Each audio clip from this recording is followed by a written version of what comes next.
What's up, guys? I hope you're doing well. I hope today is treating you good. Welcome to my channel, The Grape Jelly Library. I'm so glad you could come in for a visit.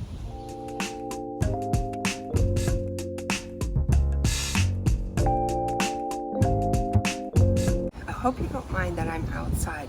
For the next couple of videos in the month of June, I'm going to do some filming outside so that I can take advantage of this beautiful weather that we are having. It's going to rain a little bit in a couple of hours, so I thought I would come out here and take a break from cleaning to film a quick video for you. I wanted to bring you a book a day in the month of June, and yesterday I brought you The Guiding Bird Wars. Today I would like to introduce you to a classic. This book is called Whistling Past the Graveyard, and it is written by Susan Crandall, and it is very, very much reminiscent of To Kill a Mockingbird. It is a book club favorite, and it is just one of the many books that Susan has written. So the novel starts in July of 1969, I believe. Is it 69? Nope, 63, 1963. About a 9-year-old little girl who was born of two teenage parents who were kind of lax in their parenting skills. Therefore, the Graham raised Starlet. Starlet is just your typical little girl, but she tends to get into a little bit more trouble, and she is known for her sassy mouth. So oftentimes that gets her punished. The one day she did something wrong, and she thought she was going to get punished when her grandmother summoned her. So rather than get in trouble, she decided she was going to hitchhike to Nashville, where her mother was, and whom she believed to be a Nashville star. So they were her intentions. So while she was hitchhiking from, where is she hitchhiking from? Mississippi. Yeah, while she was hitchhiking from Mississippi to Nashville, she is picked up by a woman of color who is driving with a white child.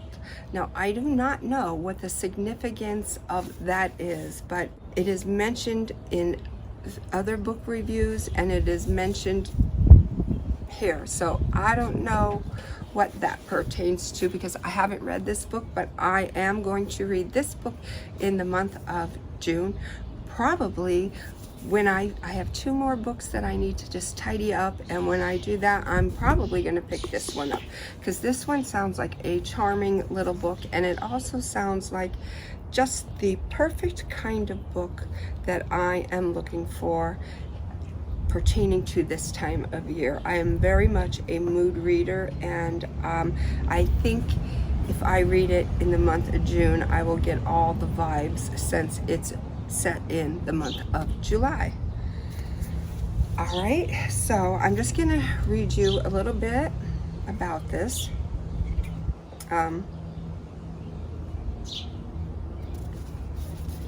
So, whistling past the graveyard, that's what Daddy called it when you did something to keep your mind off your worstest fear. In the summer of 1963, 9-year-old Starla Claudelle runs away from her strict grandmother's Mississippi home. Starla's destination is Nashville, where her mother went to become a famous singer, abandoning Starla when she was 3.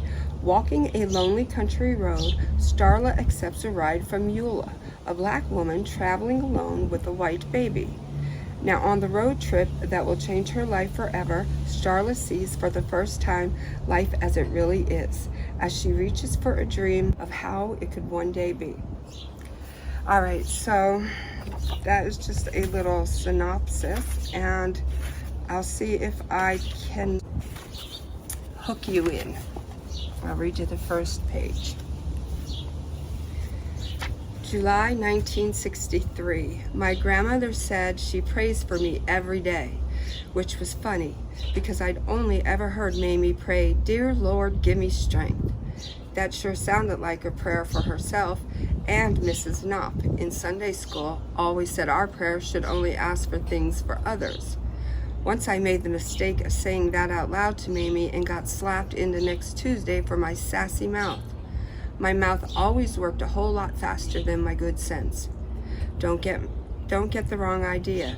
Mamie never put me in the emergency room like Talmadge Metzger's dad did him. For sure, nobody believed the stories about Talmadge being a klutz.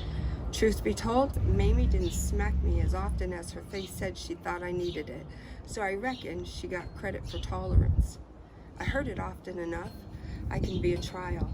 I was working real hard at stopping words that were better off swallowed, just like Mamie and my third grade teacher, Mrs. Jacoby, said I should. I got in trouble plenty at school for being mouthy too.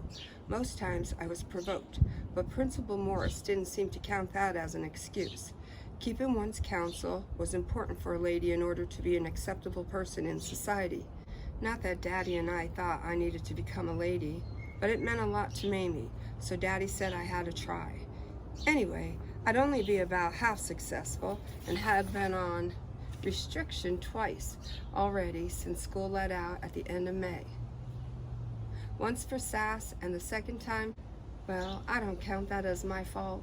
If it wasn't for a dang rotten board, it never would have happened. Alright, so just like Scout in To Kill a Mockingbird, this little girl, Starla, is on an adventure, and she's going to take us on that adventure with her.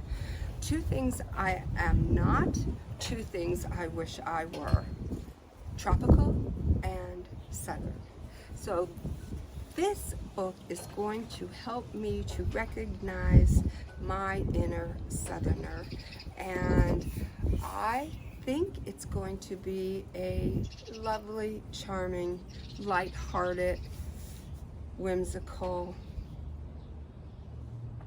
just the kind of book I am looking for. And I hope you viewers out there will find the same true for you. I have a book club tonight, so a couple of the ladies are coming over for some snacks and drinks, and we are going to discuss the book club pick of the month, which is Colleen Hoover, It Ends With Us. I recently did a quick book review on that a couple videos prior, so if you want to go check that out, maybe you're interested in reading that. But for now, I'm going to get in the house and I'm going to get back to my cleaning. I will be back tomorrow with another video and another book. Until then, be well, be good, be reading. I love you. Bye-bye.